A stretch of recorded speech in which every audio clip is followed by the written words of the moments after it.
Écoutez, bonjour à tous et bonjour à toutes. Alors, bienvenue aux fidèles des mercredis de l'EJDB et bienvenue aux nouveaux connectés. Je pense notamment ce soir aux apprentis ingénieurs BTP du CESI de Nanterre que nous avons invités à cette conférence. Donc, pour ce 5e mercredi de l'EJDB, nous vous proposons de prendre un peu de hauteur, sortir du brouillard pour mieux cerner la situation. Imaginez que vous montiez en montgolfière pour un voyage d'1h30 avec nos deux conférenciers de ce soir pour examiner la complexité des événements. Montgolfière, mon choix pour cette image parce que nous allons nous élever en douceur. Montgolfière parce que nous sommes tous solidaires dans la même nacelle. Montgolfière parce que nous allons nous placer à la bonne hauteur. L'altitude qui permet d'élargir le champ de vision sans négliger les détails pertinents pour les entreprises. Et surtout, qui permet de distinguer une ligne d'horizon. Biram Gay est un dirigeant d'entreprise expérimenté, consultant en stratégie à l'EJDB au CESI. Il va vous évoquer les signes noirs de l'histoire. Un signe noir est un événement imprévisible aux conséquences considérables. Suivez mon regard. Puis, il examinera quelles sont les leçons à en tirer à ce jour pour vos entreprises et pour votre métier d'entrepreneur. Jérôme Bial est directeur de la stratégie à la Fédération française du bâtiment. Déjà en charge du projet FFB 2025, il vous esquissera les chantiers de prospective à l'horizon 2040, couvre cette période inédite. Voilà, ce soir vous êtes à la confluence de l'économie, de la réflexion sociétale, de la mondialisation, de la prospective, mais toujours centré sur votre rôle de dirigeant. En fait, vous allez vous initier à la stratégie d'entreprise, un thème qu'affectionne tout particulièrement le JDB. Je vous laisse donc revisiter un terme que l'université de Harvard a intégré au vocabulaire stratégique dans les années 90, la disruption. Sachez que ce mot était déjà présent dans le dictionnaire d'Émile Littré en 1876. Il signifie rupture, une rupture qui est plus que jamais d'actualité. Voilà, bonne conférence. À toi, Biram, pour la suite. Merci beaucoup. Merci beaucoup, Guy. Et bonjour et bienvenue à tous et à toutes à cette cinquième rencontre du mercredi de l'EJDB. Moi, je suis enchanté de partager cette heure et demie avec vous pour parcourir ensemble ce que Guy vient de nous présenter avec brio. Voilà, vous avez certainement ces derniers temps beaucoup entendu parler du signe noir. Ça a été rédigé par Nicolas Nassim Taleb, un Libano-américain, mais qui a fait toute sa scolarité ici en France, qui a été trader, professeur actuellement à Princeton. Alors, il l'a défini comme étant la théorie dans laquelle ce qu'on appelle comme signe noir, c'est un certain événement imprévisible qui a une faible probabilité de se dérouler, donc appelé événement rare en théorie des probabilités, et qui, s'il se produit, s'il se réalise, a des conséquences d'une portée considérable et exceptionnelle. Donc, le signe noir est une illustration de ce qu'on peut appeler un biais cognitif. Si l'on croise que des signes blancs, on pourrait déduire que tous les signes sont blancs. C'est ce qu'ont cru les Européens avant de découvrir l'existence des signes noirs en Australie lors d'un voyage d'un anthropologue allemand. Ces événements aléatoires, hautement improbables qui jalonnent nos vies, on ne va pas revenir sur l'imprévisibilité, bien entendu, et l'impact, mais c'est surtout a posteriori, nous essayons toujours de leur trouver une explication rationnelle. Quelques signes noirs. Donc, dans l'histoire, on a eu le krach boursier de 1987. Nous avons eu les attaques du World Trade Center septembre 2001 aux États-Unis, inoubliables. Nous avons aussi d'autres types de signes noirs comme la découverte de la pénicilline par Alexander Fleming en 1928, ce qui a permis quand même de ramener beaucoup de nos anciens qui étaient partie en guerre. La moisissure a été découverte bien avant, hein, durant l'Antiquité grecque, mais Alexander Fleming a quand même réussi, lui, à nous sortir cette découverte qui a marqué l'histoire. Nous avons aussi comme signe noir la chute du mur de Berlin, 9 novembre 1989, avec je dirais la reconfiguration de tous les pays de l'ex-URSS et l'ex-Yougoslavie, la crise des subprimes en 2007, hein, où de brillants mathématiciens ont manipulé des algorithmes qui, pour la fin, offrirent des prêts à des familles qui étaient dans l'incapacité de rembourser, ce qui s'est traduit par cette crise des subprimes qui a marqué l'économie européenne pendant une dizaine d'années, et d'ailleurs qui a fait l'objet d'un film que certains d'entre vous ont dû certainement regarder sur Netflix, The Big Short. Fukushima 2011, qui a aussi totalement transformé notre regard avec l'environnement.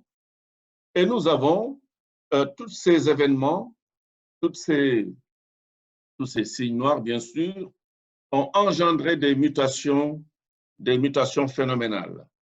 D'abord, les BRICS, hein, l'arrivée des BRICS, hein, ces fameux pays sur cet acronyme, le Brésil, la Russie, l'Inde, la Chine, l'Afrique du Sud, mais aussi les mixtes, hein, Malaisie, Indonésie, la Corée du Sud et la Turquie.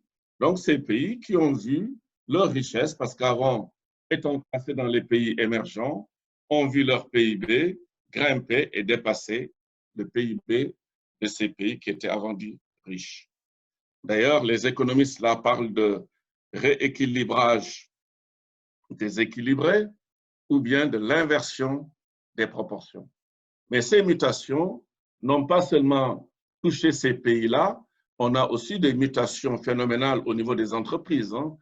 Je peux prendre tout simplement l'exemple de Engie. Engie qui, avant d'être une société de services que nous connaissons, était d'abord énergéticien avec GDF et avant ça, c'était la banque Indosuez. J'ai passé mon baccalauréat en 1979. En 78, sortait la règle à calculer. Donc, moi, j'ai appris avec la règle à calculer. Et vous voyez que quand on regarde aujourd'hui le smartphone qui intègre une calculatrice, hein, qui est 1 million de fois plus puissant que mon premier ordinateur que j'avais, tout en tenant uniquement dans une seule et unique poche. Donc, les mutations, on peut en parler pendant très longtemps. Avant, quand on allait chez France Télécom, avant France Télécom même, ça s'appelait les PTT. Pour ouvrir une ligne téléphonique, il fallait des jours ou des semaines. Aujourd'hui, vous rentrez chez n'importe quel opérateur, vous pouvez sortir avec votre abonnement téléphonique, votre ligne. Alors, le symbole de ces mutations, c'est la ville de Shenzhen, hein, dans la banlieue de Hong Kong, hein, où transite tout ce qui transforme nos vies aujourd'hui au niveau du monde digital. Vous avez sur votre gauche Shenzhen en 1980 et sur la droite Shenzhen en 2000. Shenzhen en 20 ans a eu une mutation là où la ville de Paris a fait plus de 100 ans pour se transformer sous la houlette du baron Haussmann. Nous avons aussi, ça j'ai rajouté la ville de Wuhan, dans la province de Hubei, hein, qu'on a beaucoup entendu parler ces derniers temps à cause de cette grave crise que nous traversons.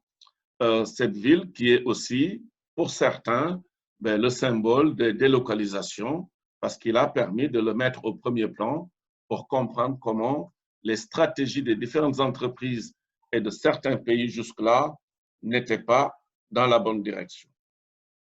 Alors, ceci a engendré une mondialisation. Donc, la mondialisation, pareil, hein, qu'on peut définir comme le processus par lequel les relations entre les nations sont devenues interdépendantes et ont dépassé les limites physiques et géographiques qui pouvaient exister auparavant. Mondialisation qui, derrière, impacte nos entreprises mais je dirais même pour les entreprises, c'est des turbulences à la fois dans leur environnement interne, mais aussi des turbulences dans leur environnement externe, faisant que l'entreprise qui n'innove pas aujourd'hui risque tout simplement de ne pas être compétitive. Et bien entendu, toutes ces turbulences, très important d'intégrer le facteur humain, c'est-à-dire de bien conduire, de bien accompagner le changement pour aboutir à une adhésion, une totale adhésion et une acceptation des équipes. Alors, arrivé l'année 2020, alors 2020, une année pivot, donc faire face à la déferlante du Covid-19 avec l'enjeu de la reconstruction en tête.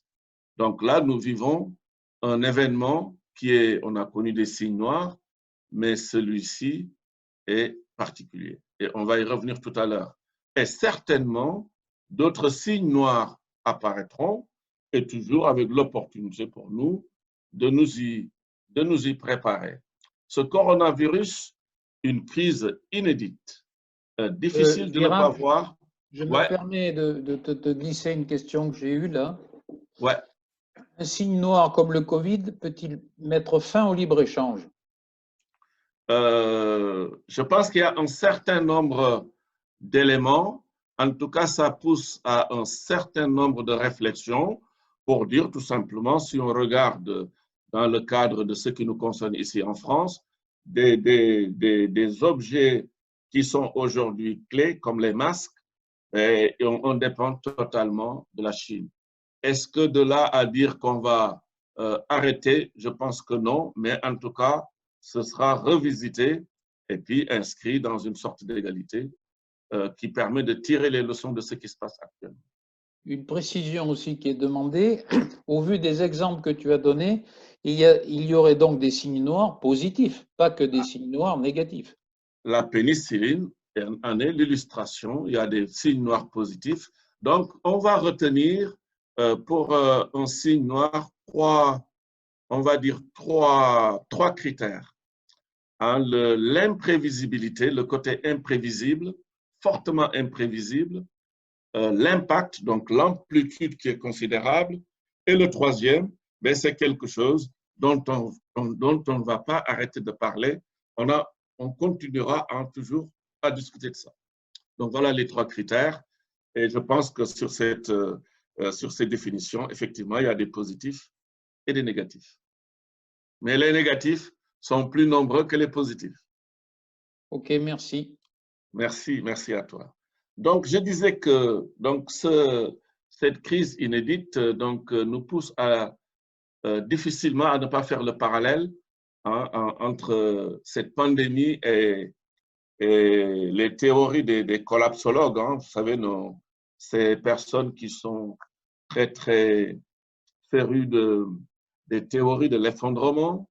Hein. Nous avons connu des chocs, des crises sévères. Hein. Je peux en citer des bulles financières, épuisement de l'énergie fossile.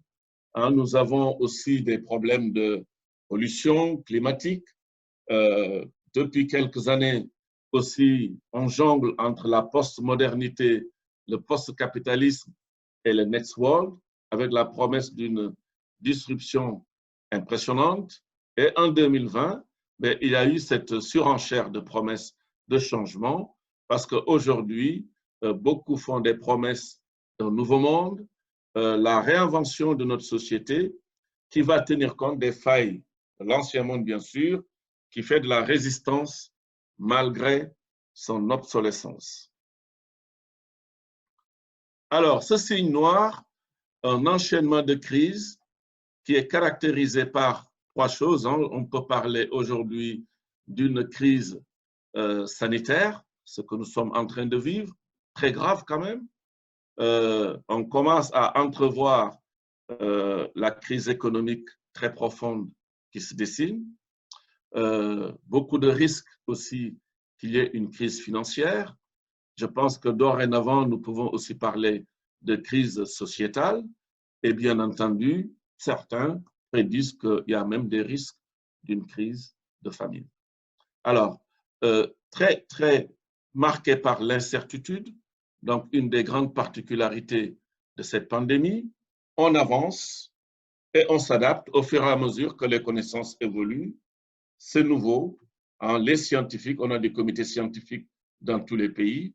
Et ce que nous constatons ici en France, si vous suivez sur les États-Unis, sur l'Angleterre, sur beaucoup de pays, hein, à la fois les comités scientifiques, à la fois les gouvernements, on dirait qu'ils naviguent un peu à vue.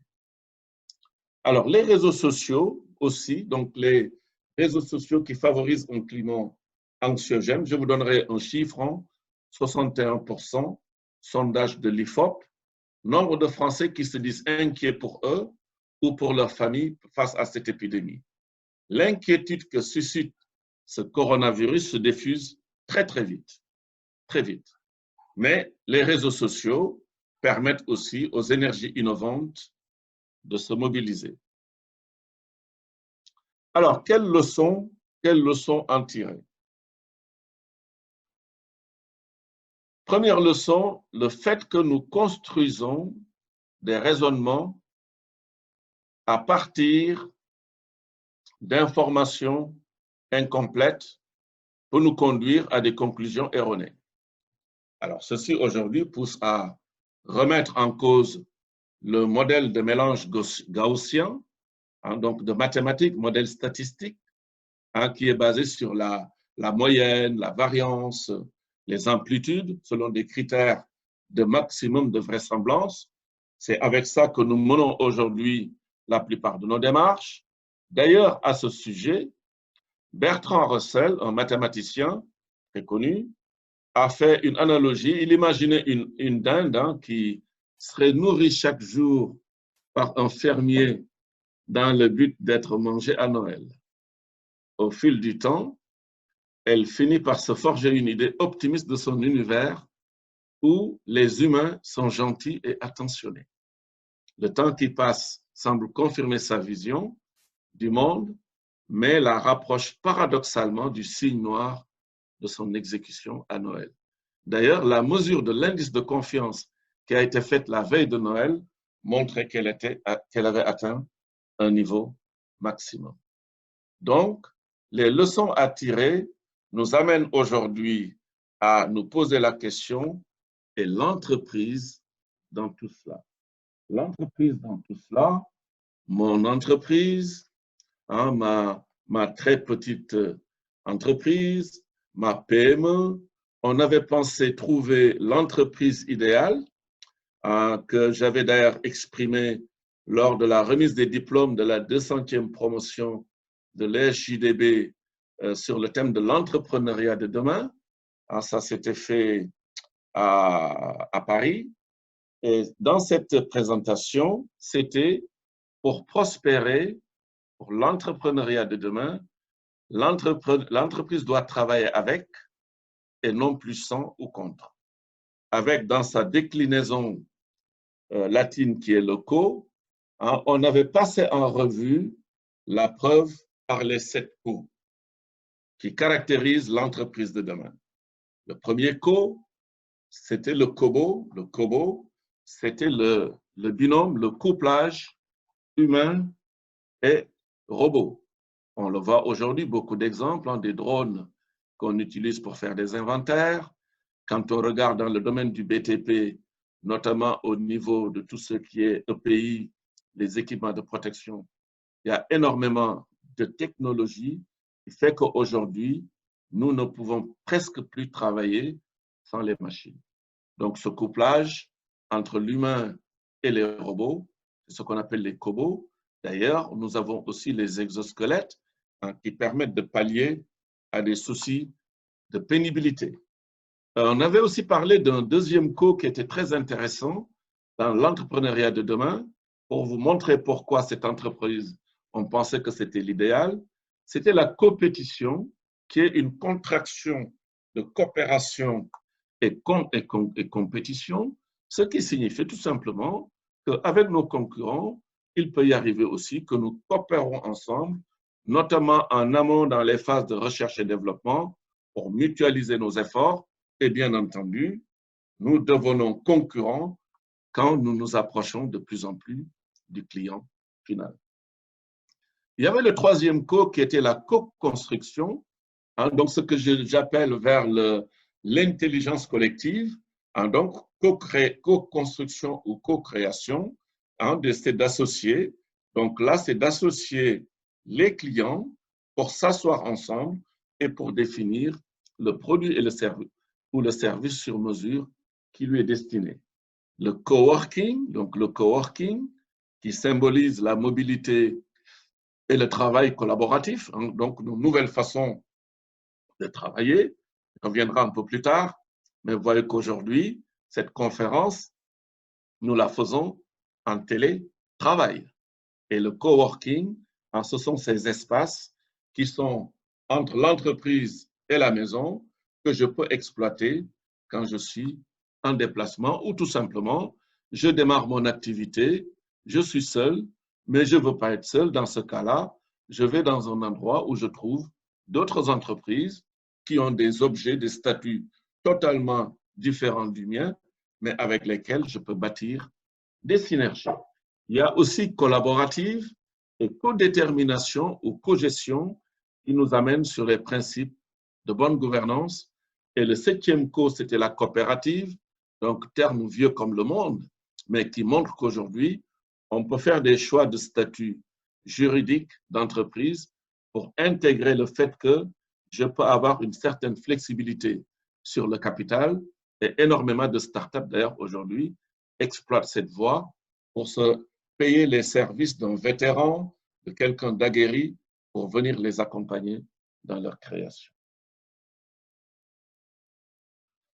Alors, cette entreprise, bien sûr, qui aujourd'hui, l'entreprise de demain qu'on pensait idéale, qui se trouve disruptée à son tour, nécessite de développer son leadership. Et pour illustrer ça, je vous ai ici mis le parallèle avec Astérix et le village gaulois, hein, avec la question qui peut nous aider à comprendre pourquoi, alors qu'il est le héros de la bande dessinée, Astérix est le leader et pas le chef du village. Alors, je pose la question et bien sûr, je vais répondre à la question moi-même. Je réponds. Sauf si Guy, tu veux répondre à la question ou quelqu'un d'autre? Non, non, non. Voilà. Donc, je te laisse répondre à la question, mais j'en ai deux autres à te poser aussitôt après. Ou comme voilà, aussitôt après, quand je termine, quand j'explique pourquoi il est le leader et pas le chef. Parce qu'il combine habilement cinq types de pouvoirs. Le pouvoir de compétence, Obélix est fort, mais pas très intelligent, n'est-ce pas? Il a une compétence, mais il lui manque le discernement. Seul, il fait des bêtises et il a besoin du pouvoir d'expertise d'Astérix, qui ne sait rien faire de particulier, mais qui sait ce qu'il faut faire. Obélix lui conteste parfois ses décisions. Leurs relations ont donc besoin d'être régulées par le pouvoir administratif qui est détenu par Abra Raccourcix, chef statutaire qui va réguler les relations entre pouvoir de compétence et pouvoir d'expertise. Et quand la situation est grave, il ne parvient plus à réguler les relations. Et dans ce cas, il doit faire appel au pouvoir charismatique de Panoramix, qui n'est rien dans l'organigramme du village. Il n'a plus rien à prouver, il voit loin en vraiment le charisme. Mais par contre, quand il arrive qu'il y a mésentente totale, c'est-à-dire la zizanie, dans ce cas-là, c'est le pouvoir de l'intégrateur négatif qui est assurance tout risque, hein, contre la désunion, qui possède le pouvoir de faire l'unité du groupe contre lui. Donc, aujourd'hui, pour aborder cette nouvelle phase, hein, il faut développer le leadership. Il faut revoir le leadership, il faut travailler le leadership. Je pense que la plupart d'entre vous ont eu à expérimenter ça dès lors que cette crise nous a frappé de plein fouet. Alors, dans ce cas-là, la stratégie. la stratégie de l'entreprise se trouve aujourd'hui au cœur de mes réflexions. Quelle stratégie? Alors, la stratégie que je définis comme la description de la façon par laquelle l'entreprise se propose de mobiliser ses ressources pour accroître sa compétitivité et développer de nouvelles actions. Une stratégie bien menée consiste à éviter les pièges de la croissance. On peut revenir sur cette notion de stratégie car on a eu pas mal d'écoles qui ont travaillé sur les différents types de stratégies qu'on peut appliquer à nos entreprises. Nous avons l'école de Harvard, il y a l'école française, stratégie qui est une basée sur la domination par les coûts, ou ce qu'on appelle le low cost. J'ai la stratégie aussi qui est basée sur la différenciation par l'innovation. Et bien sûr, il y a une troisième voie qu'on appelle la focalisation ou la concentration. Là, il s'agit d'une stratégie qui est plus axée sur les entreprises qui sont dans des marchés de niche, parce qu'étant des stratégies qui permettent tout simplement, quand je suis dans le low cost, il m'exige d'y rester et de ne pas bouger, ou quand je suis dans l'innovation, c'est de rester focalisé dans cette partie qui est innovation. Alors, une description. Une petite, avant de passer à ça. Ouais, allez aux questions. Ouais. J'ai quelques questions pour animer un peu. Mm-hmm. J'en ai eu une, c'est à un moment donné, tu as parlé de turbulence, donc j'avais une question de comment innover en pleine turbulence. Alors, d'abord, il faut voir les types de turbulences. J'ai parlé de turbulence dans l'environnement interne et de turbulence dans l'environnement externe. Quand vous regardez aujourd'hui nos entreprises, au niveau de l'environnement externe, quand on regarde les turbulences, le fait aujourd'hui, je dirais, de travailler électroniquement, c'est une turbulence.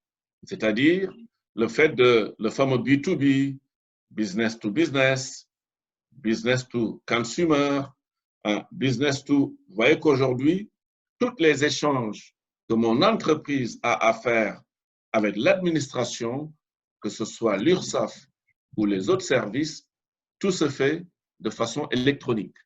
Alors, maintenant, ça commence à rentrer dans les habitudes, mais inscrivons-nous au tout début, il s'agit bien d'une turbulence. Deuxième turbulence, c'est ce que j'appelle la mondialisation. Le fait qu'aujourd'hui, le concurrent, il n'est plus de l'autre côté du trottoir. Le concurrent, il peut sortir d'un pays, il peut sortir d'un endroit qui m'échappe, tout simplement parce que les marchés sont ouverts, les informations circulent. La donnée, d'ailleurs, la donnée a été classée aujourd'hui comme étant vous avez vu que le baril de pétrole, il y a 2 semaines, c'était le baril de Brent, a été vendu à un prix négatif, sans rentrer dans les mécanismes économiques. Donc, vous voyez que le pétrole, aujourd'hui, n'a plus l'importance, en tout cas la valeur qu'elle avait. Par contre, la donnée, on va regarder les entreprises qui sont à l'écran là, aujourd'hui, gagnent tout simplement parce qu'ils trustent 95% des données. Je reviens toujours sur l'environnement extérieur pour répondre à la question sur l'innovation. Il y a plusieurs éléments. Il y a les fusions-acquisitions qui aujourd'hui aussi provoquent des turbulences au niveau de l'environnement extérieur des entreprises. Je peux continuer. La connaissance, le fait qu'aujourd'hui nous sommes dans une économie de services. Le service n'a jamais été aussi important, ça pèse énormément. J'avais même quelques chiffres de 70% des revenus des entreprises ici en Occident qui sont liés au service. Et vous savez comme moi que le service, c'est la connaissance, et la connaissance, c'est ça qui nous conduit aujourd'hui à nous intéresser à des institutions comme le JDB, parce qu'il faut qu'on soit à l'école de façon continue toute l'année. Je pouvais citer d'autres turbulences au niveau extérieur, mais je vais vous donner juste quelques exemples d'innovation, pardon, de turbulences qui touchent l'environnement interne de l'entreprise pour vous amener sur comment je peux innover. Si je prends l'environnement interne, aujourd'hui, le premier élément qui me vient à l'esprit au niveau de comment dirais-je, des turbulences, c'est ce que j'appelle moi cette difficulté de trouver la bonne main-d'œuvre, de trouver les talents. C'est ce que j'appelle la guerre des talents. Autrement dit, génération nouvelle, les millennials, qui représenteront, d'après quelques études en 2005, 46% des forces actives. Ces millennials, aujourd'hui, il faut voir que quand je pilote mon entreprise au niveau ressources humaines, il peut y arriver, même si je suis ancré sur des valeurs éthiques de mon organisation, de faire appel à des travailleurs détachés. Et les travailleurs détachés, vous savez comme moi que, à compétences égales, ils font le même travail, mais au niveau des revenus, ils permettent à certaines entreprises de pouvoir s'y retrouver ou rééquilibrer leurs comptes. Et l'autre élément qui caractérise cette turbulence au niveau interne, c'est ce que les anglo-saxons appellent ATAWA, dans Anytime, Anywhere, Any Device. C'est le fait que je puisse être mobile, travailler partout, où je veux, sur n'importe quel support, que ce soit, comment dirais-je, tablette, ordinateur, smartphone, etc. Donc maintenant, pour répondre à la question de l'innovation, comment on définit l'innovation? On définit l'innovation comme étant une nouveauté, une nouveauté, mais qui derrière va améliorer quelque chose qui existait déjà pour apporter une valeur économique ou une valeur d'usage. Donc, quand je prends cette définition de l'innovation, j'ai deux axes. Il y a ce qu'on appelle l'innovation technologique. L'innovation technologique, ça porte sur 5 champs. Et ces 5 champs-là, ce n'est pas Biram qui les a inventés, c'est l'OCDE, l'observatoire qui s'occupe de l'économie de nos pays, des pays développés. Ils ont défini dans un ouvrage qui s'appelle le Manuel d'Oslo, ils ont défini les 5 champs de l'innovation. Et quand vous regardez toutes nos entreprises, si vous voulez voir qu'une entreprise n'innove pas, vous regardez les 5 champs. Le premier champ, c'est les produits. Regardez au niveau des produits qui sont utilisés ou qui sont fournis, si l'entreprise innove ou pas. Innovation produit, on le voit avec les smartphones, quand vous regardez les différentes versions et les fonctionnalités qui s'y rajoutent. Donc, amélioration avec impact sur les usages. Le deuxième champ de l'innovation, tel que défini dans le manuel d'Oslo par l'OCDE, c'est les procédés. Aujourd'hui, quand vous regardez d'ailleurs sur le marché des électroménagers ou même de l'industrie automobile, la plupart des produits finis se ressemblent. La différence se fait au niveau des procédés. Beaucoup d'entreprises déposent leurs brevets maintenant au niveau des procédés, non plus au niveau des produits.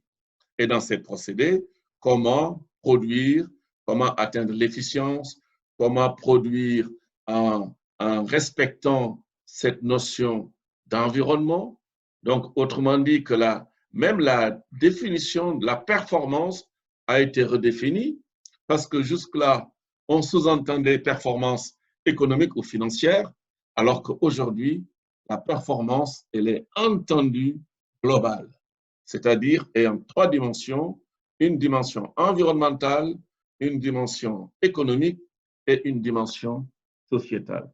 Donc, vous voyez que sur le plan des procédés, les sources d'innovation sont inépuisables. C'est comme la musique ou chez les artistes. C'est inépuisable. Troisième champ de l'innovation, c'est sur la façon de commercialiser, la commercialisation. Mais quand je parle de la commercialisation, je parle aussi de avant, pendant et après. Et le avant, c'est le marketing. Aujourd'hui, vous voyez qu'on a des moyens avec l'Internet, avec les réseaux sociaux, avec le digital, le bouche à oreille. le marketing viral.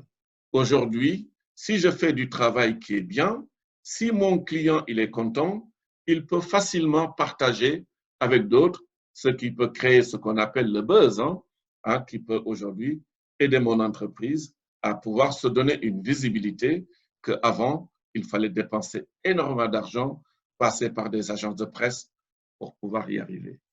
Et le quatrième champ de l'innovation tel que défini par l'OCDE touche ce qu'on appelle l'organisation. Aujourd'hui, on le verra dans la stratégie, il faut avoir une organisation qui soit capable d'opérer des changements rapidement. D'ailleurs, le mot à la mode, c'est agile, agile, flexible. Et le dernier champ de l'innovation, c'est les ressources humaines, faisant partie intégrante de l'organisation, mais ça a été détaché par l'OCDE au niveau du manuel d'Oslo. Vous voyez aujourd'hui comment vous recrutez, comment vous postez les offres d'emploi, les entretiens, tout se fait maintenant en ligne, par Skype, par WhatsApp. Il y en a même certains, quand ils font des entretiens, ils expérimentent les lunettes Google, dans lesquelles, en même temps que la personne échange, vous pouvez voir défiler son profil Facebook ou réseau social pour apprendre d'autres choses. Donc, vous voyez, là, j'ai pris du temps, mais c'était important de mettre l'accent sur les 5 champs sur lesquels je peux innover sur ce qu'on appelle l'innovation technologique. Maintenant, de l'autre côté, il y a ce que nous appelons l'innovation de service. Et cette innovation de service est extraordinaire, là aussi source de possibilités pour les entreprises inépuisables. On peut innover aujourd'hui au niveau du service de plusieurs manières, améliorer le service, être de façon plus réactif dans la qualité de la relation client, donner les informations, être plus proche, être à l'écoute. Donc là aussi, il y a beaucoup d'exemples d'entreprises. La plupart des nouveaux acteurs, comme vous les voyez ici à l'écran, c'est des entreprises qui, quand vous voyez Google ne vend pas de produits. Ils sont dans le service, donc ils sont dans de l'innovation du service. Okay. Est-ce que j'ai répondu à cette question? Alors, je pense que tu as très bien détaillé les champs de l'innovation possibles et que tout le monde pourra revenir dessus avec le replay, etc. Mais tout le monde pourra se rendre compte qu'il a pour lui-même un champ d'innovation possible. Je te propose de continuer par rapport au timing. Voilà, je te remercie. Donc là, je parlais de stratégie. Donc, stratégie que nous avons définie comme la manière ou en tout cas la façon dont l'entreprise mobilise ses ressources. Et là, il est important pour nous de nous arrêter un peu sur l'entreprise. L'entreprise, c'est quoi? C'est un système, une organisation, n'est-ce pas, avec pour objectif de créer de la valeur. Mais l'entreprise, pourquoi je la définis comme un système? C'est parce que l'entreprise, c'est un ensemble d'éléments qui sont en interaction. Les ressources financières, pour qu'une entreprise, il faut du capital financier. Pour une entreprise, il faut de la main-d'œuvre, donc des ressources humaines. Pour une entreprise, il faut des matières premières. Quand je vais sur un chantier, il y a des matières premières et aujourd'hui, il y a une rareté, il y a une raréfication de toutes ces ressources-là. Donc, vous voyez que la notion de stratégie ici, c'est comment, avec mes moyens limités, parce que les ressources humaines ne courent pas les rues, les ressources financières, nous tous, nous savons que chaque fois que nous sommes rentrés dans des phases d'élaboration budgétaire, c'est extrêmement difficile qu'on nous donne les ressources financières qu'on demande. On nous taille.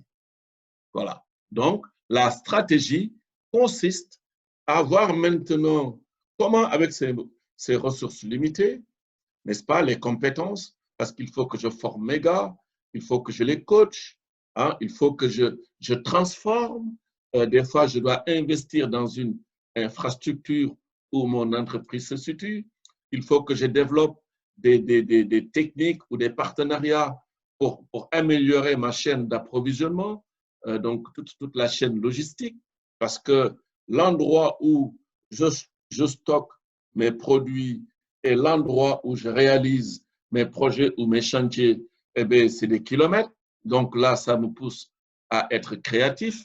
Donc là, vous voyez que, étant dans un environnement ultra concurrentiel, il n'y a aucune affaire que je vais gagner en étant tout seul.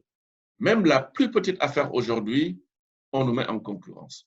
Donc la stratégie consiste dans ce système, donc dans cet ensemble d'éléments vraiment en interaction, de voir comment je peux mobiliser pour arriver à atteindre mes objectifs, n'est-ce pas? Et donc, cette stratégie a été, je dirais, les disrupteurs disruptés.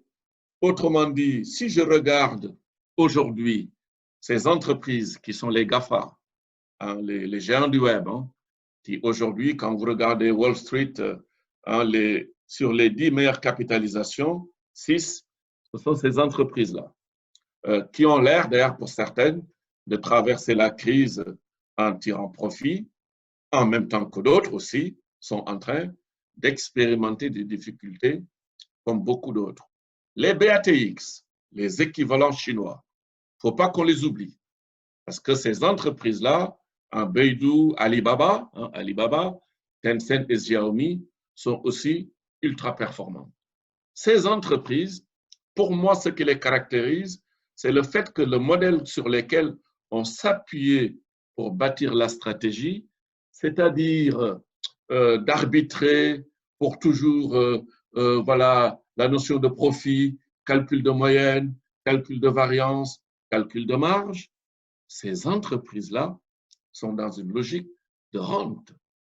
Ce qui les intéresse, elles, c'est la récurrence. Ils ne veulent pas un client qui vient une fois et qui part. Ils veulent des clients récurrents. Hein, c'est pour ça que, à l'instar d'ailleurs de Nespresso, hein, ils peuvent faire des premières affaires ultra concurrentielles dans le but tout de suite de vous fidéliser. Dès lors que vous êtes client, leur obsession, c'est de vous transformer en client fidèle. Alors, donc cette stratégie aujourd'hui est totalement bouleversée. Et pour bâtir ma stratégie, c'est-à-dire, alors ce que j'appelle stratégie, c'est l'ensemble des actions qui ont pour objectif de piloter l'entreprise. On y revient encore, hein? C'est-à-dire que je dois mobiliser mes ressources limitées. Je pars du principe que je n'ai pas tout ce que je souhaite. Donc, comment j'arbitre? Pour ça, jusque-là, hein, je m'inspirais des modèles de Kaplan et Norton pour m'appuyer sur les axes dits stratégiques. Le premier axe stratégique, c'est l'axe financier. Quel regard les actionnaires portent-ils sur nous? Deuxième axe stratégique, comment nos clients nous considèrent-ils? Le troisième, là je vais sur en quoi sommes-nous les meilleurs? Autrement dit, donc là je travaille les processus internes. Et le quatrième, c'est continuons-nous à nous améliorer, à générer de la valeur. Donc là, vous voyez, là je suis dans l'axe de l'innovation et l'apprentissage. Alors ça, d'ailleurs, ça nous amène au concept de tableau de bord prospectif, hein, ce qui me permet de piloter mon activité en ayant un regard sur les 4 axes en même temps. Mais jamais on a vu une entreprise qui veut attaquer les 4 axes en même temps.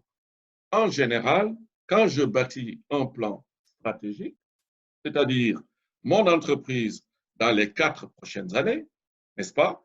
Mais là, comme nous venons de vivre un signe noir qui est sans précédent, vous avez vu que toutes les entreprises, pour ne pas dire beaucoup, hein, d'abord, on lance un avertissement que nous n'allons pas faire les objectifs, hein, ce que les anglo-saxons appellent le profit warning. Deuxièmement, beaucoup qui distribuaient des dividendes ont renoncé, ou bien, hop, on va reconvoquer l'Assemblée générale des actionnaires pour en discuter, pour voir. Et le troisième, beaucoup d'entreprises vont revoir leur plan stratégique. Parce que le plan stratégique, je l'ai défini pour les 3 années qui viennent ou les 4 années qui viennent. Autrement dit, ma vision. Où est-ce que je me vois dans 4 ans? Où est-ce que je me vois dans 5 ans? Donc, cette stratégie que je dois bâtir, toujours porte sur un axe. Autrement dit, dans 4 ans, vous allez voir là que beaucoup d'entreprises vont bâtir leur plan stratégique en privilégiant. Ça ne veut pas dire qu'ils vont sous-estimer les autres. Hein? Non, bien sûr, on va tout travailler, mais c'est l'axe financier. Beaucoup vont vouloir nous mettre un truc genre le New Deal, quoi. Il faut que d'ici 4 ans, eh bien, les fonds propres, on puisse les remettre à tel niveau. Donc, voilà l'exercice que nous faisons. J'ai une question, Biram, si je peux. Ouais. Alors, celle-là, elle est personnelle. L'axe financier, certes, mais moi, j'aurais eu tendance à penser qu'il fallait placer le client au cœur de la stratégie, après un signe noir comme ça. Ces questions, c'est vital parce qu'aujourd'hui, qu'est-ce qui se passe? Les entreprises ne facturent pas et les entreprises continuent à payer des charges. Donc, autrement dit, il y a forcément un déséquilibre financier qui va se produire. Et si les finances de l'entreprise ne sont pas stables, hein, vous voyez un peu les risques que nous vivons. Donc, mais cela dit, Guy, pour répondre à ta question, privilégier l'axe financier ne signifie pas du tout sous-estimer l'axe client. Au contraire, parce que comment on traduit concrètement dans le réel le plan stratégique, c'est quoi? Une fois que je l'ai défini, hein, donc réflexion, on bâtit, on se challenge, on le valide, on l'adopte. Après, c'est des dizaines, des centaines de projets et d'actions qui vont caractériser ce plan stratégique. Et dans ce plan-là, forcément, il y a l'axe client. Prenons l'exemple d'Air France. On n'est pas dans le BTP. Prenons l'exemple d'Air France. Ça passe forcément par les clients. Mais voyez qu'aujourd'hui, la première réflexion, c'est comment on peut éviter l'asphyxie. Comment on peut survivre. On survit et là, on pourra travailler en parallèle. Même les autres, hein, l'axe processus interne, innovation, ce n'est pas des choses qu'on va sous-estimer. Quand on regarde en général les dizaines ou les centaines de projets qu'il faut exécuter pour atteindre l'objectif, on voit que les indicateurs touchent tous les axes stratégiques de l'entreprise. Merci, mais Biram. Cela dit, mais ça, c'est mon ressenti perso. Hein. Tel que je vis cette crise-là, je pense que tout le monde doit essayer de voir comment se stabiliser financièrement pour derrière aller, bien sûr, aller chercher les clients et puis opérer des affaires rentables. D'accord. J'ai une question là. Je te la lis telle quelle. S'il faut prendre en compte les disruptions, alors qu'elles ne sont pas prévisibles, n'y a-t-il pas une difficulté à bâtir un plan stratégique viable? Excellente question. Excellente question. Moi, je pense que ça, je la laisse à Jérôme Vial, par la suite. Je pense que Jérôme apportera des éléments beaucoup plus concrets, hein, parce que là, on est dans... c'est des événements imprévisibles. Des événements imprévus, c'est-à-dire comment je peux prévoir ce qui n'arrive pas encore. Alors, si vous voulez bien, je laisse cette question à Jérôme. Jérôme? Oui, tout à fait.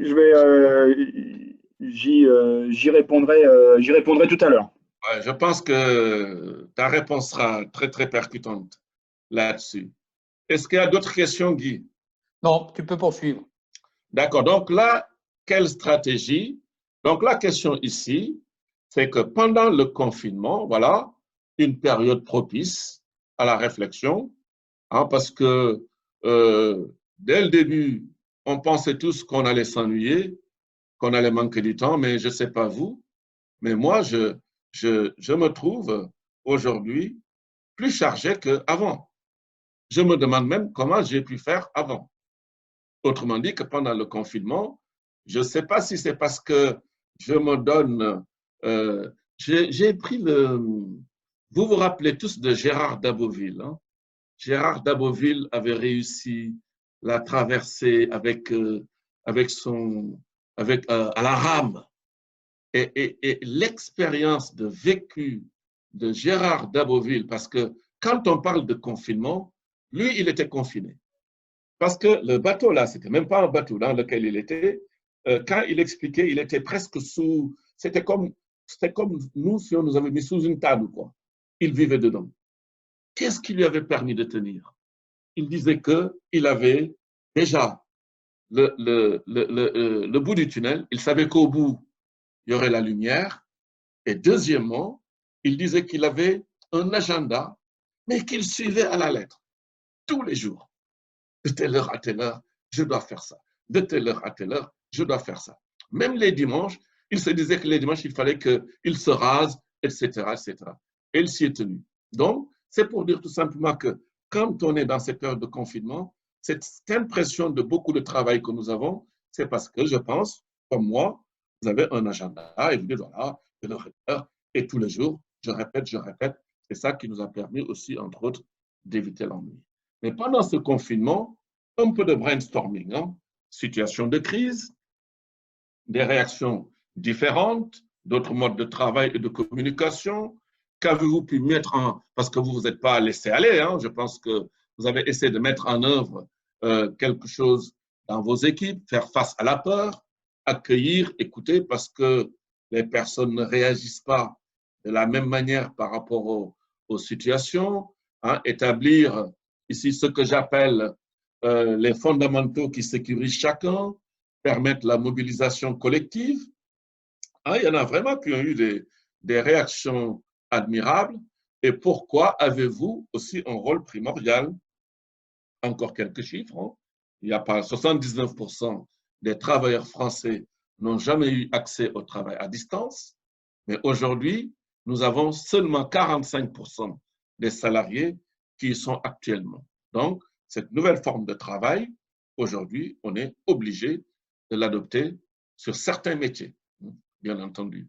La transformation profonde, alors ça, c'est d'après Philippe Kotler, grand professeur de management marketing, qui disait que la transformation profonde se transmet à hauteur de 65% par le responsable hiérarchique de proximité. Donc, vous voyez que votre rôle, hein, il est réel. Donc, revoir nos objectifs. Alors, revoir nos objectifs, la politique, je termine sur ça, la politique d'entreprise est un système. Hein, tout à l'heure, vous avez vu, comme l'entreprise, un système, un ensemble d'éléments en interaction. Et ici, ces éléments en interaction s'appellent la structure, les processus de décision, l'identité ou culture de l'entreprise et bien sûr la stratégie. La tâche de l'équipe dirigeante est d'assurer la cohérence interne de ce système et de son adéquation avec l'environnement actuel et futur. On évalue un choix de stratégie selon qu'il est compatible ou non avec la structure, dénaturé ou non par les processus de décision, assimilable ou non par l'identité. Et derrière, un choix de stratégie peut induire un changement de structure et peut-être induit par la structure. Bref, donc c'était pour boucler sur cette partie, pour vous montrer qu'il n'y a pas de... il y a de la matière, hein, il y a du grain à moudre hein, pour revoir cette stratégie. Encore une fois, comment mobiliser mes ressources, comment éviter les pièges de la croissance. J'ai une question avant que tu passes la main sur la notion d'identité ou de culture d'entreprise. Bon, avec la connaissance que tu as du BTP, bon, qu'est-ce que tu penses qu'il y a comme marqueur particulier dans le BTP sur la culture d'entreprise et l'identité? Ah, moi, je pense que c'est un secteur où elle est réelle, hein, elle est très marquée. Je dirais même que c'est un élément de l'ADN parce que tu as bien dit hein, que je ne maîtrise pas aussi bien que le secteur où j'ai fait toute ma carrière dans les nouvelles technologies, où nous, on était dans des entreprises un peu comme des mercenaires, quoi. Autrement dit, même quand je créais, j'attendais la première opportunité pour revendre. Alors que dans le BTP, on a des entreprises qui se transmettent de génération à génération. Et vous le savez mieux que moi, quand je pilote une entreprise dans le but d'assurer une continuité, de léguer à mes descendants, ce n'est pas la même chose que quand je fais quelque chose pour attendre que le cours de l'action atteigne un certain niveau pour m'en débarrasser, etc. Et bien entendu, tout ce qu'il y a autour, hein, les investisseurs aussi, c'est des gens, hein, d'ailleurs, ils ont des termes qui ressemblent beaucoup à ce qui avait provoqué la crise des subprimes. Hein. C'est des gens qui sont là pour le profit, mais le profit immédiat. Et moi, ce que je vois dans l'identité et la culture des entreprises du BTP, c'est cette prise en compte du long terme.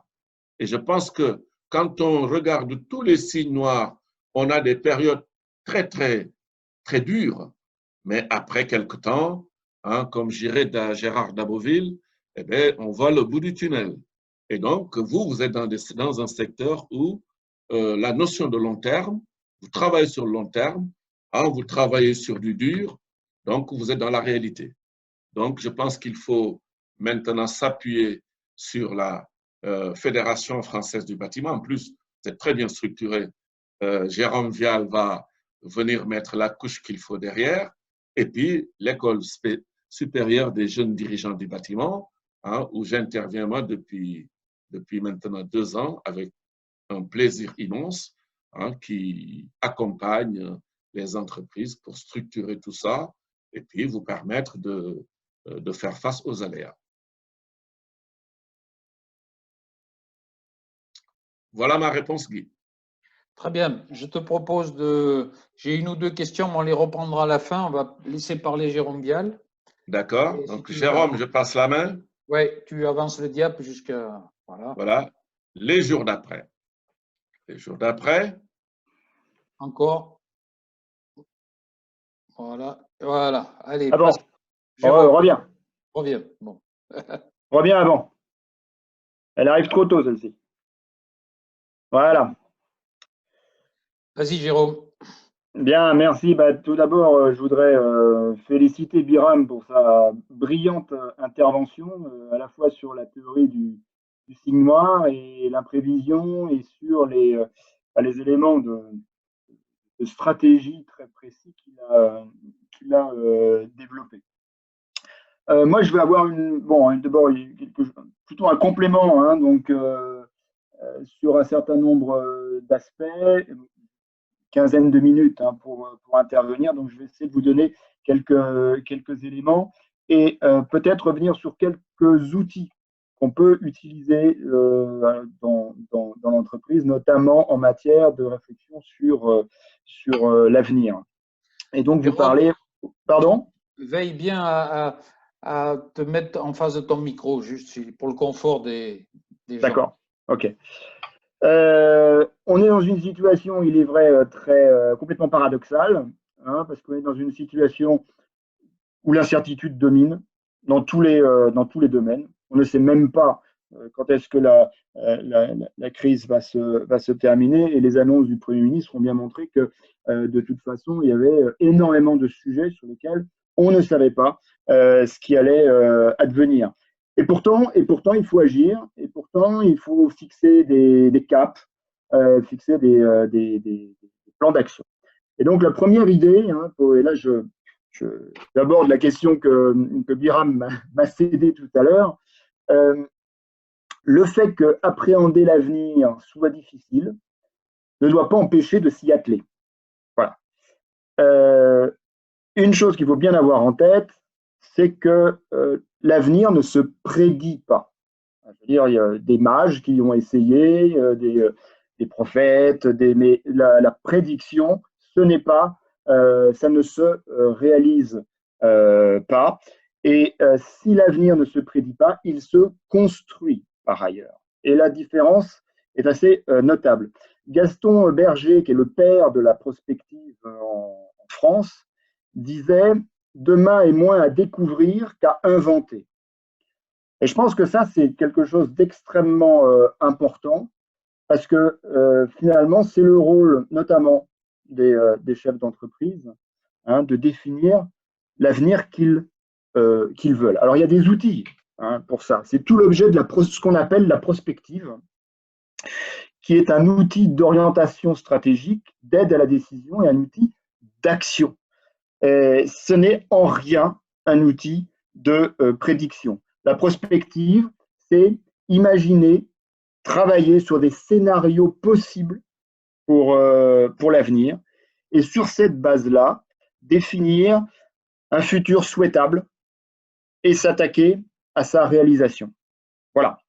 Alors, il aura évidemment échappé à personne qu'avant la crise, nous étions déjà dans un environnement qui était en mutation, en transformation rapide, des mutations qui étaient à la fois profondes, parce qu'on n'était pas simplement sur des évolutions, mais bien sur des transformations, qui étaient des mutations rapides, qui se diffusaient très rapidement dans l'économie et dans la société.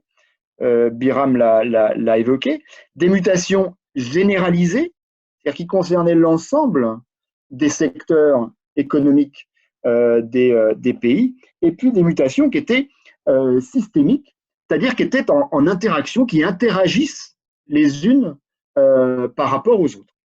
Et c'est vrai que déjà avant la crise, alors évidemment dans une moindre proportion, mais déjà ces mutations généraient de l'incertitude, une grande difficulté pour les chefs d'entreprise à appréhender l'avenir, à se projeter, et donc évidemment à définir des stratégies. Alors, vous savez, la CIA, il y a quelques années, avait inventé un acronyme pour définir, résumer le monde dans lequel on vit et on évolue. Et cet acronyme, c'est VUCA. VUCA parce que le monde est volatile, les changements imprévisibles, bah voilà, on est en plein dedans en ce moment.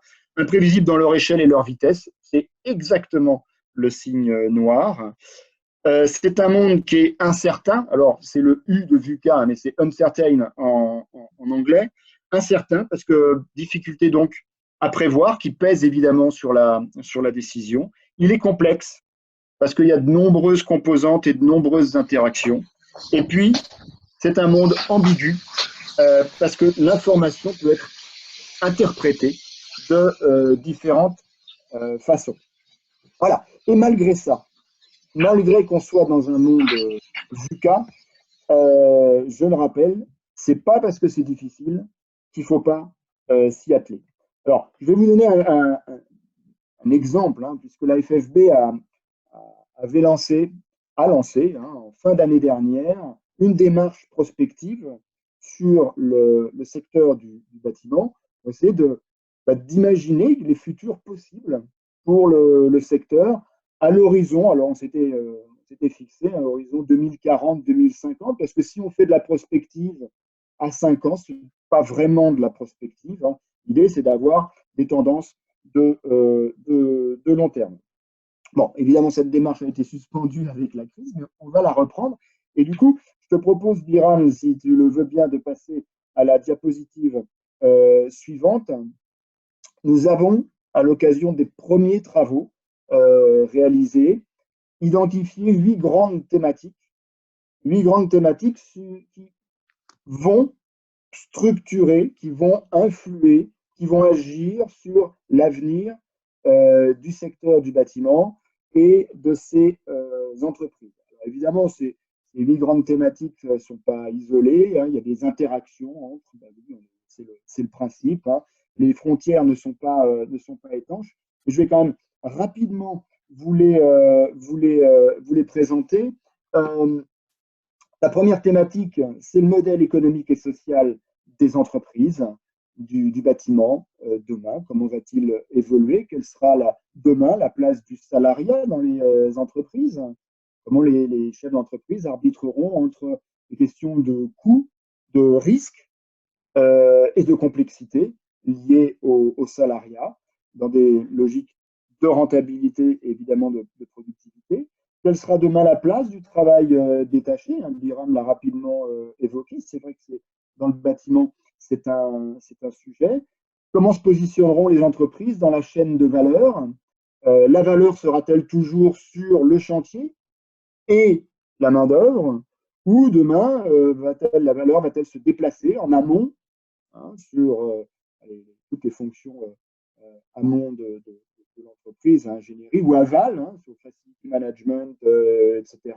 J'y reviendrai avec les GAFA, où on voit bien qu'eux vont chercher de la valeur sur l'aval, hein, pour aspirer la valeur de l'ensemble de la chaîne. Qu'en sera-t-il demain de l'industrialisation dans un secteur qui, culturellement, historiquement, par nature, est un secteur de main-d'œuvre? Donc voilà, première thématique, c'est le modèle économique et social des entreprises. Le deuxième sujet, c'est les marchés et concurrence. Comment vont se développer ces marchés? Quid des smart cities, hein, dont on parle beaucoup? Comment vont-elles aussi se développer, selon quelles modalités? Quel sera le rôle de l'État dans l'accompagnement, dans le développement, dans la politique du logement? Comment vont s'articuler les marchés entre construction, rénovation, reconstruction, sachant qu'on sait qu'il y a des enjeux environnementaux et que certains ont un impact carbone beaucoup plus important que d'autres. Voilà. Comment sera l'accès au marché, hein, le rôle demain des plateformes, le lien avec les industriels, les communautés, et quels seront le rôle des nouveaux acteurs, notamment les GAFA. On sait qu'ils s'intéressent beaucoup au logement. Google s'est lancé dans la création d'une ville à Toronto.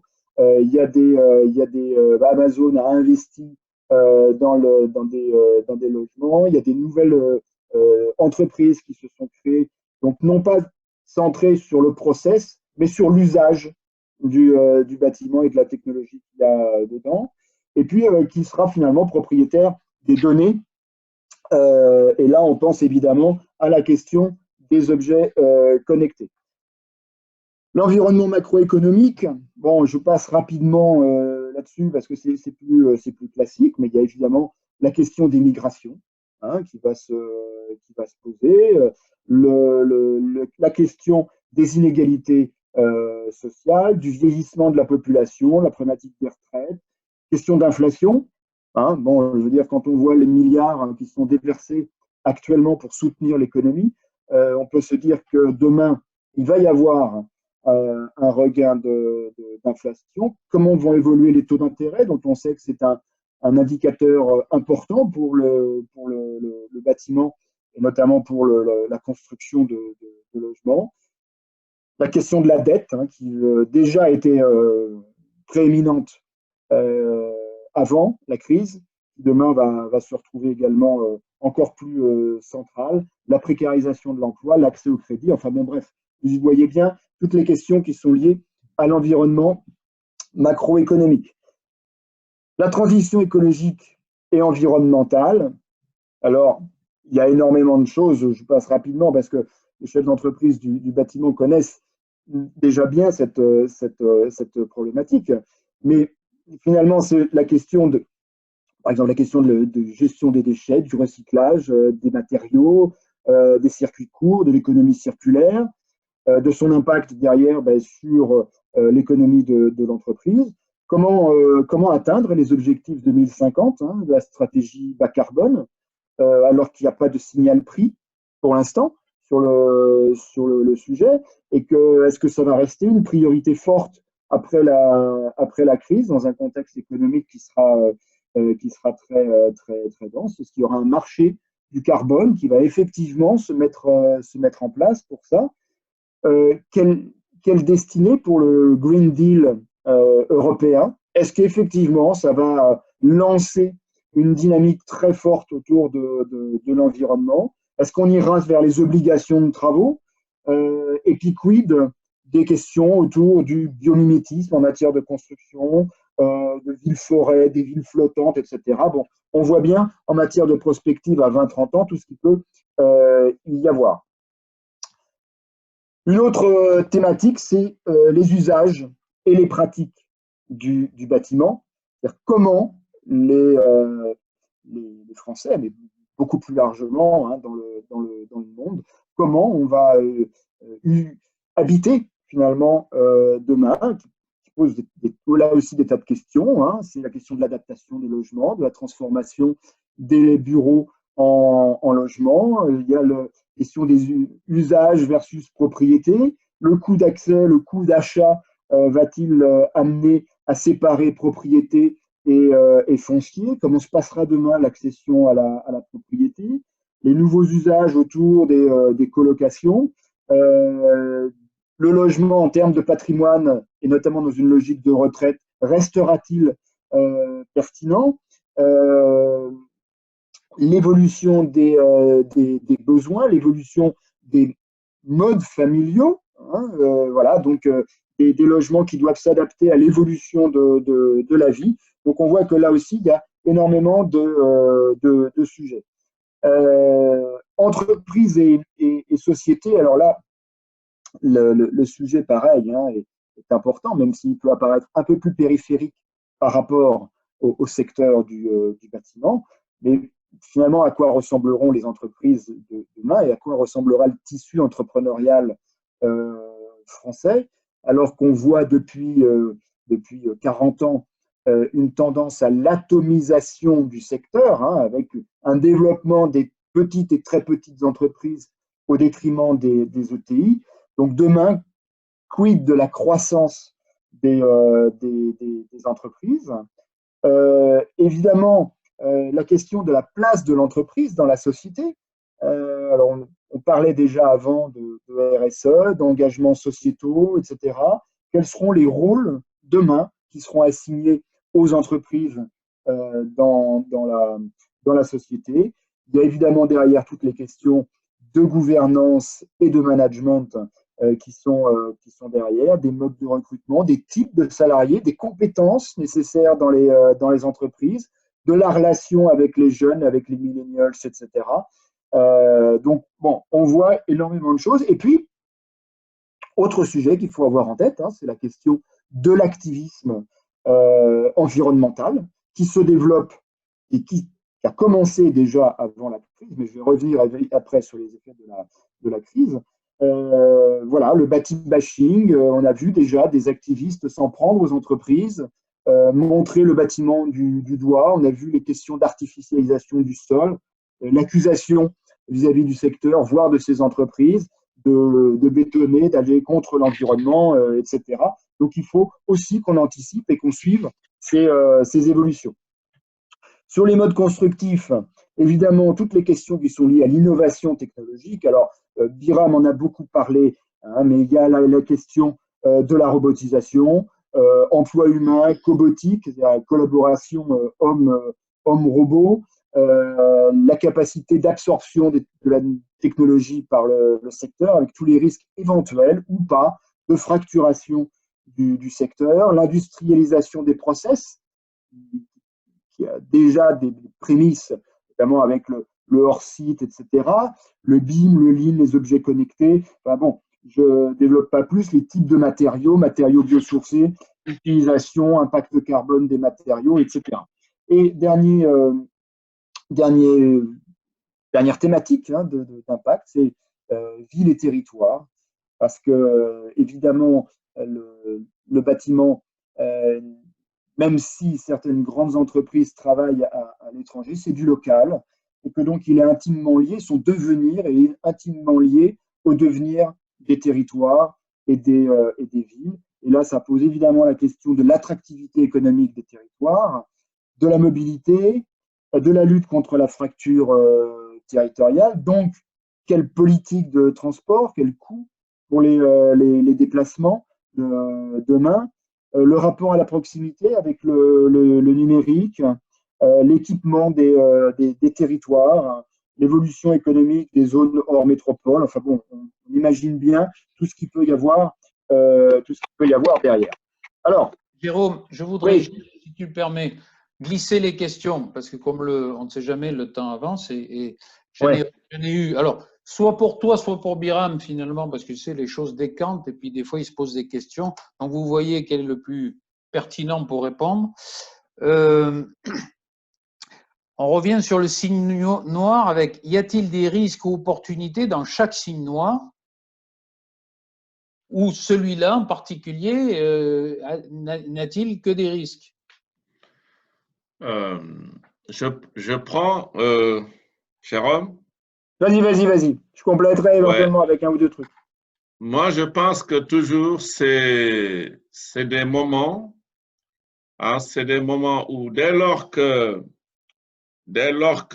l'histoire montre qu'on repart, ça signifie que ça peut profiter à certains. Donc, toujours, quand il y a signe noir, c'est toujours menace pour certains, mais toujours opportunité pour d'autres. Toujours. Hein, tout à l'heure, je ne veux pas revenir sur ce qu'on a dit sur quelques entreprises qui en tirent profit parce que c'est un peu tôt pour tirer le bilan. Mais dès lors qu'en sortant de là, on parle d'un nouveau monde, vous vous rendez compte? Il y a quelque temps encore, ces gens-là, on les traitait de catastrophistes, théorie de l'effondrement, théorie du complot. Aujourd'hui, c'est eux qui ont raison sur les autres. Tous ceux qui prédisent des choses de demain, aujourd'hui, d'ailleurs, on les voit, on les invite à la télévision un peu partout. Autrement dit, dès lors qu'on parle de jour d'après, du monde de demain, il y a forcément reconstruction. Et qui dit reconstruction, dit de nouveaux acteurs, mais surtout, c'est un moment où on redistribue les cartes. Alors, ça veut dire que les champions d'hier ne seront pas forcément les champions de demain, et donc il y a des places à prendre. Avant que Jérôme donne son complément, juste une question qui allait un peu dans ce sens-là, c'était est-ce que finalement le retour à la normale, une fois le Covid écarté, aura bien lieu? Jérôme. Juste, bon, tout dépend ce qu'on appelle le normal. Il me semble hein, que sur les crises, il y a une caractéristique, c'est que c'est fondamentalement des accélérateurs de tendance. Très souvent, on retrouve après la crise des choses qui étaient en germe avant la crise qui se retrouvent décuplées après la crise. Et je pense que celle-ci, alors encore une fois, hein, je veux dire, on peut ne se hasarder aujourd'hui qu'à émettre des idées. Hein. Je pense que personne ne peut dire les choses avec certitude. Mais je pense qu'il y a quelques éléments qui, sans doute, étaient dans le monde d'avant en germe et qui vont structurer le monde d'après. Je pense notamment à la prééminence de la sécurité et du confort sur la liberté. Je pense que dans la hiérarchie des valeurs, confort et sécurité vont devenir effectivement prééminents. La question du développement des on voit bien, alors je ne sais pas si ce sera le cas en France, mais on voit qu'un certain nombre de pays ont testé, ont développé, ont généralisé les technologies de contrôle à l'occasion de cette épidémie avec des résultats. Donc forcément, ça va se développer. Le développement de la robotisation, beaucoup de pays ont expérimenté la robotisation pour nettoyer, pour contrôler les gens, dans des tas de situations. Il y a de nouvelles attentes sociétales, assurance, transparence, éthique, santé, de nouveaux rôles pour l'entreprise aussi, et évidemment des évolutions géopolitiques, beaucoup en ont parlé, avec la diminution l'affaiblissement du leadership américain et la montée en puissance du leadership chinois. Donc voilà, moi je pense que c'est important de se dire que ce n'est pas vraiment le monde d'avant, c'est quelque chose de décuplé de toute façon. J'aurais juste, Guy, oui, vas-y. Moi, j'aurais juste rajouté ce phénomène de relocalisation. Oui, tout à fait.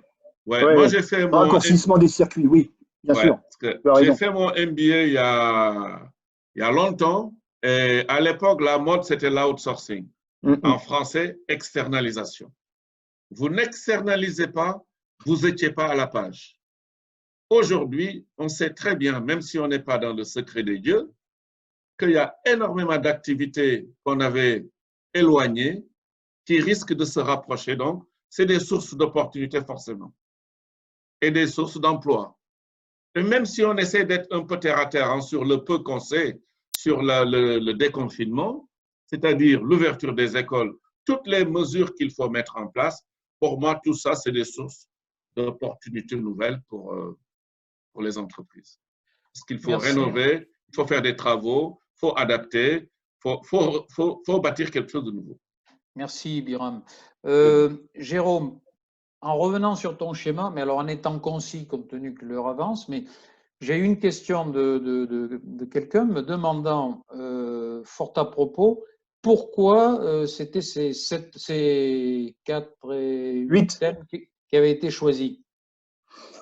Parce que finalement, avec ces 8 thématiques, on couvre, finalement, on arrive à faire rentrer la totalité du champ des facteurs d'influence sur le secteur. Ces 8 thématiques structurent le secteur et son devenir. Alors après, voilà, peut-être ils auraient pu être organisés différemment. Il y a des choix après qui ont été faits sur cette base-là. On y met donc du coup la question de l'offre, la question de la demande, la question des facteurs extérieurs, les questions d'emploi. Donc voilà, je pense que ça couvre l'ensemble du champ. Après, on aurait pu les appeler peut-être différemment. Hein. Je pense qu'il y avait aussi, derrière, est-ce que je suppose que les professionnels des commissions stratégie et de la FFB ont validé ces thèmes. Oui, bien sûr. Ok. Bon, ben voilà, les questions que j'avais, messieurs, ont été épuisées pour l'instant, donc je te laisse continuer et conclure, Jérôme. Oui, peu de choses, hein, deux, trois choses. Donc, la première, hein, c'est que j'ai beaucoup parlé donc, de prospective, d'essayer de construire des scénarios autour de ça, autour de ces 8 thèmes, en fait, hein, qui vont être évidemment fortement approfondis. On va construire 3, 4 scénarios possibles de devenir du secteur, et c'est là-dessus qu'on pourra ensuite travailler avec les entreprises. Mais compte tenu de ce que je disais sur le fait que la crise était un accélérateur de tendance, il y a un élément, moi, qui me paraît important, notamment pour les entreprises, c'est paradoxalement de regarder aussi en arrière. De regarder d'où elles viennent, de regarder leur histoire, et de regarder finalement qu'est-ce qui a rythmé leur histoire, les crises qui ont rythmé leur histoire, et comment elles ont réagi à ces crises. Et je pense que, notamment dans le secteur du bâtiment, dont Biram rappelait, hein, souvent ce sont des entreprises familiales, le fait de se repencher sur cette histoire, notamment en période de crise, aide à s'adapter à l'environnement, aide à construire le présent et le futur, suscite l'engagement, hein, des salariés autour des valeurs de l'entreprise. Et je pense que c'est de nature à aider une entreprise à élaborer une stratégie efficace en comprenant les contraintes et les opportunités qui ont été liées au développement de l'entreprise au cours des années. Et ça m'amène sur un troisième point qui me semble également important. Biram l'a rapidement évoqué, c'est la question de l'identité qui, quand on traverse une crise, est fondamentale. Savoir qui on est, quelles sont les valeurs fondamentales qui nous structurent, et ce qui relie l'entreprise au monde, quelle est sa raison d'être. On parle beaucoup de raison d'être, mais je pense que dans une crise encore plus qu'avant, si on veut prendre un cap, il faut connaître sa raison d'être et être capable de la définir, de la mettre en œuvre. Et dernier sujet, dernier outil, me semble-t-il intéressant, c'est ce qu'on appelle l'analyse force-faiblesse, opportunité-menace. Guillaume, si tu veux bien passer la dernière diapositive.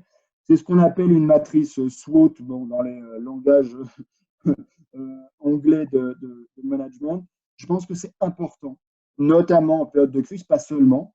Hein, c'est quelque chose qu'une entreprise doit faire régulièrement, mais d'être capable de se regarder en termes de force-faiblesse, opportunité-menace. Les forces et les faiblesses, c'est tout ce qui est interne à l'entreprise. Quelles sont les forces de l'entreprise? peut être ses compétences, ça peut être son savoir-faire, ça peut être son histoire. Quelles sont ses faiblesses? Bon, ça peut, je sais pas, ça peut être sa capacité à innover, sa démarche client, enfin bon, je sais pas, bref. En tout cas, le même item ne peut pas être dans force et dans faiblesse. Hein. Donc, des fois, on a envie de mettre les choses dans l'un et l'autre. Il faut se creuser la tête pour bien identifier qu'est-ce qui est une force et qu'est-ce qui est une faiblesse. Et l'opportunité menace, c'est ce qui est extérieur à l'entreprise. Et là, on revient à la question qui a été posée à l'instant. Dans cette crise, qu'est-ce qu'il y a comme opportunité? Qu'est-ce qu'il y a comme menace? C'est un travail de réflexion qu'il faut faire. Et tout ça pour dire que entre la vision prospective, hein, cette capacité à se projeter et à imaginer des scénarios, la rétroprospection, c'est-à-dire la capacité à regarder son histoire et en tirer des enseignements, la construction de son identité et de sa raison d'être, et puis le SWOT, je pense que ce sont aujourd'hui 4 outils qui peuvent être intéressants à utiliser pour les entreprises en période de crise. Très bien, merci Jérôme. Si tu veux bien, Biram, avancer, voilà, donc vous venez, j'espère, de faire un beau voyage en montgolfière, que nos intervenants, en tout cas je les remercie, ils nous ont vraiment fait partager la vision de l'époque à travers leur connaissance de la stratégie vraiment de manière percutante. Donc, si vous voulez ajuster vos objectifs d'entrepreneur, renforcer votre stratégie, prochain stage stratégie à l'EJDB, 9 et 10 juin 2020, 8 et 9 juillet. N'hésitez pas, il y a le numéro de téléphone à vous inscrire. Et pour conclure, je voudrais vous citer une phrase que j'ai trouvée dans un article du Monde donné par le philosophe Edgar Morin. Cette crise devrait ouvrir nos esprits depuis longtemps confinés sur l'immédiat. Voilà. Écoutez, je vous dis merci et rendez-vous programme des prochaines rencontres. 6 mai, toujours à 17h, les bonnes pratiques de gestion. 13 mai, 17h, quid des marchés du bâtiment. 20 mai, 17h, relancer l'action commerciale. Et on continue comme ça jusqu'à fin juin, début juillet. Voilà. Merci. Bon retour à tous. Merci beaucoup. Merci. Au revoir. Au revoir.